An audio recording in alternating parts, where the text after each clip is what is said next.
on YouTube.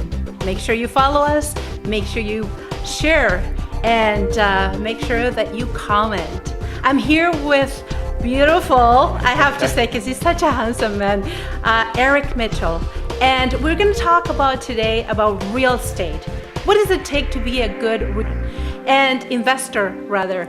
And you guys are probably looking at him and you're thinking, well, he's too young to be a real estate investor. What kind of background does he have? What is he all about? We're going to talk about different types of real estate investor, and we're going to be focusing on syndicated mortgages. You're wondering, what is syndicated mortgages? So let's ask Erik to talk about a little bit about his background on real estate investment, and then let's find out what is.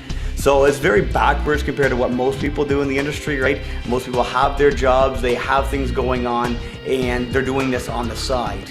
But by us going out there, quitting our jobs, because Kevin did as well, and we come from a very low middle class family, not much money sitting there at all. We were both fresh out of university, not too far out, so we had way more debt than what we had available to us through our own funds or through our parents' funds.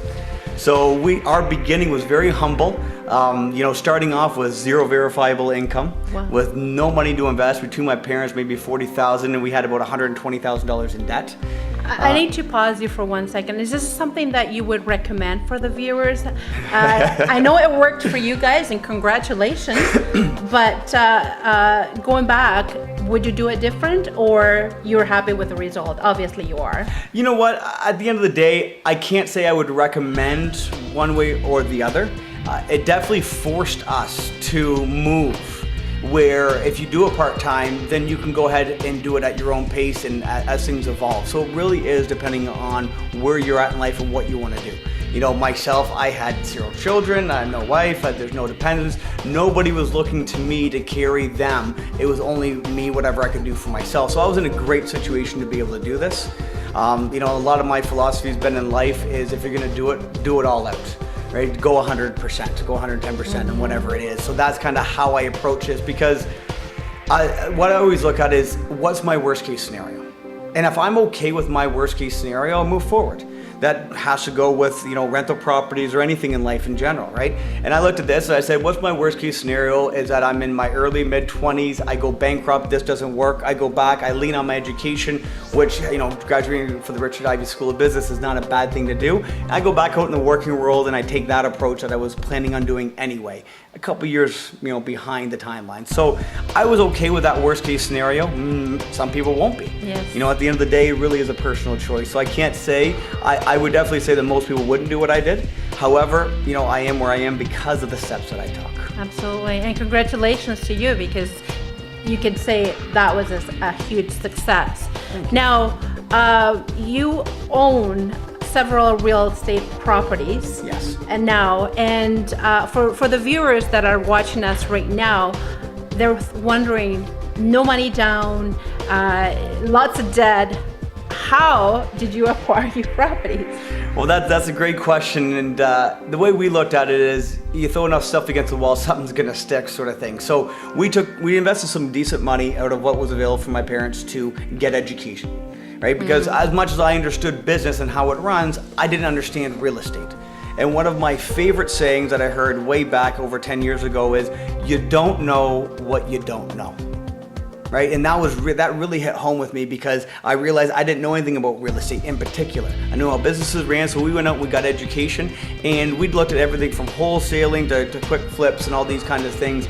And really what we started to do was we bought properties with no money down, because the owner of the property owned it outright. So we said, hold a mortgage, say for a year for us. We will then sell it off to somebody else within that year. And if not, we'll pay you the money.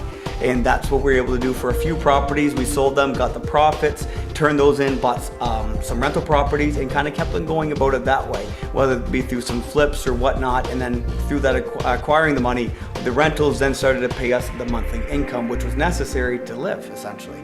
So that's really how we started out, was really working. I was working 80, 90 hours a week. I was going out, I was putting up pull tab flyers at bars and bingo palaces and on the side of the street, and flyers, handing out referral cards, and it was just anything and everything that we could do to try to attract sellers to us privately so that we could get the best deal possible and work directly with them. Because real estate agents, by the way, are invaluable.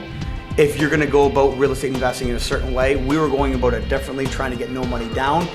In those situations, it's extremely important to talk directly to the sellers, because you need to negotiate, you need to let them know where you're at, what you want to do, and that's very hard to convey through third parties. So those situations, we were trying to work directly with the seller, but now we work with agents all the time because we're not taking that model anymore. So now we've kind of transitioned. We do a lot of change of use zoning, rezoning, taking things that are illegal, making them legal.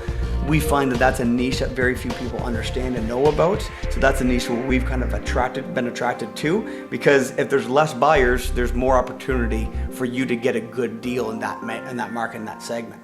So that's kind of what we focus on now. Anywhere from 2 units to 12 units is our niche. And at our peak, we had over 78 different units in our portfolio. Wow, that's amazing. I can't imagine. But for the viewers that are watching us right now, this is something that it is acquirable.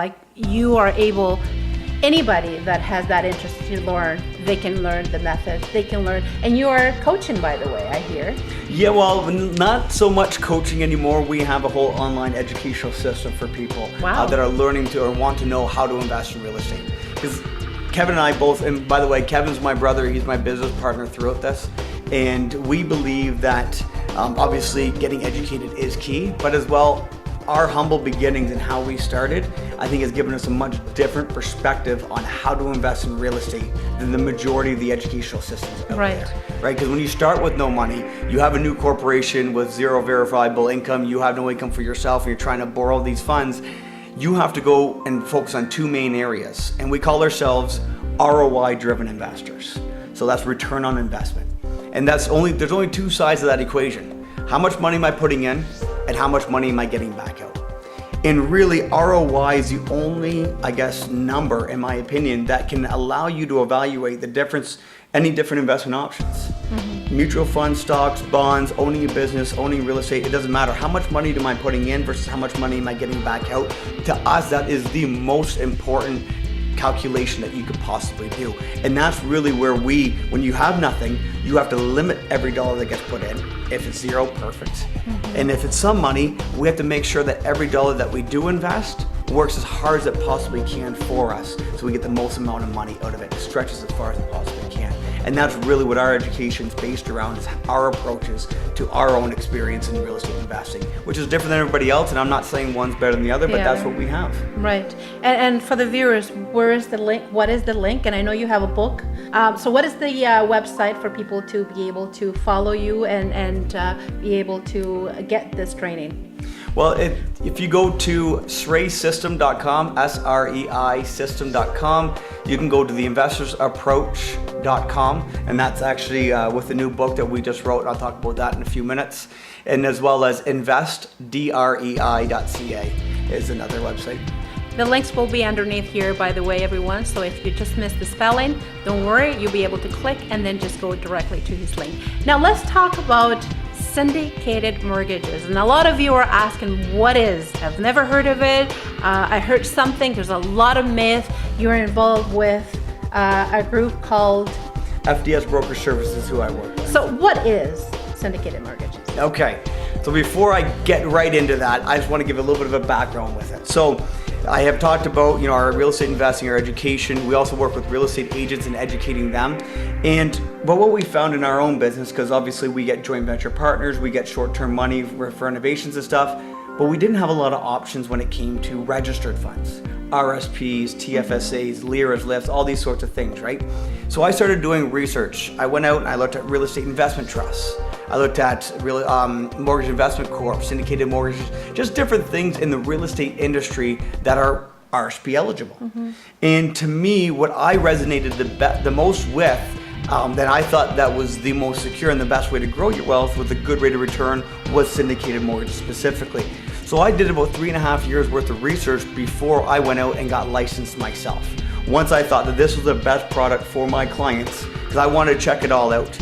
Everything looked good. I wanted to see what happens if things don't go great. What happens if there's problems with these projects? And that's why it took so long to do the due diligence for myself, because it's me going out to my clients. It's my name, it's my integrity that's getting put in front of them. And I'm the one that's going to be feeling responsible for anything that may or may not happen to their money. So that's why I want to be fully confident in what I was going to offer them. And that's exactly what I did. Is about 1.5 years ago, I went out and got licensed. And now I start to offer this to my clients as a nice product offering, something that's associated with what we already do, but is different from our own companies. Now, with that background, with all that being said, a syndicated mortgage is basically a mortgage. So we all understand how mortgages work, right? You buy a home, you go to the bank, they give you money. But in turn, they get put on title. So that means if you go to City Hall and you look up your address, you'll actually find Scotiabank on there for whatever, or RBC or whoever you're using, for that $1 amount that they gave you. And you're required to pay that down every single month, right? You're required to make those payments. And if you don't, it's not really your property because the bank's going to take it. Absolutely. Right? So as long as you have a mortgage, that's a recourse. So the bank understands this. They have collateral, right? Which is your piece of property. And the difference between a mortgage and a syndicated mortgage is, well, if I'm going to give you money, it's a mortgage. If my brother and I put our money together and we give you that mortgage, it's now a syndicate mortgage. Gotcha. That's the only difference. Is more than one person or company or whatever giving that money over. It's still one single mortgage, but and when you go to look at title, you'll see multiple names all registered there, and they're all equal. So it's not like if somebody put in 10 times more than somebody else, they rank higher. No, everybody's equal in that mortgage. Same percentage. Yeah. Fantastic. That's a very good explanation. So for the viewers that are interested in perhaps getting involved in syndicated mortgage, how does that work for them? Well, there's lots of different options. Now I would probably talk a little bit about what different syndicated mortgage companies there are out there and the differences between each one, because there is a lot. It has become a lot more popular, and I'll explain why, because of 2008 really. But if you're interested, get a hold of me, I guess would be your first step. But we do weekly presentations at our office. We have walking tours right downtown Toronto, which are fantastic. You get to walk to 7 different projects. It takes about 1.5 hours, and you get to see projects that haven't even broken ground yet. The sales center is just getting built, sort of thing, to ones that have sales centers, to ones that are under construction, all the way to ones that are completed builds, where we're just waiting for all the units to get registered on title with the City of Toronto. So it's a very cool kind of walking tour. And then we also hold like large monthly events where we give dinner. It's like 300 people, sort of thing. So there's lots of options to be able to come out and learn.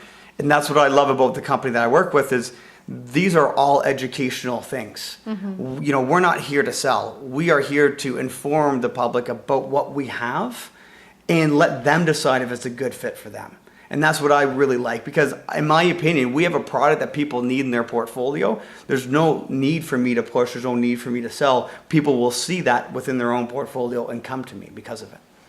And I have to say that I had the opportunity to be part of those tours. They're phenomenal. You're able to see every single construction and things that are just starting, and it feels like you're a part of it. This is part of you, I guess, that you see that your money is growing in the right way. And I have to be a little bit biased here, because I find that this is one of a fabulous product that you should learn more about, that you should try to contact Erik and ask more questions. I will have, again, the website, the information. If you have any concern, please reach out to him or reach out to me. My email is radio@LizyT.ca, and his information will be also underneath here. Erik, I can't believe that time is just flying by here at the LizyT show with so much information. Real estate investment is such a good way of you applying your money, making it work for you. I know some of you have different ways of looking at how to invest your money, stocks, mutual fund, and things like that. But this is, like he said, is another product, another way to diversify. And if you're looking close to retirement, maybe you're thinking your RSP are not giving you what you deserve. Maybe this is another way to look at it. Erik, any last word? You know what? I think no matter who, if you're interested in this, I think going out and educating yourself is of most importance. This is an option for you to be passive in real estate, even if you want to do cash. But if you want to be active, this is another complement to that to be able to invest those registered funds, which you can't buy rental properties with. So that would, whatever it is, make sure you're doing your education on whatever company you want to work with, and make sure it's a good fit for you in your portfolio. Wise, very wise said. I want to thank everyone for watching and for subscribing. We have quite a bit of subscribers. Thank you so much for the sponsors as well for sponsoring this show. And I'm your host and the producer of the LizyT show on YouTube. Thank you so much, Erik. And make it a great day. Subscribe and forward and like, and you know all the drill. Bye-bye for now. Bye.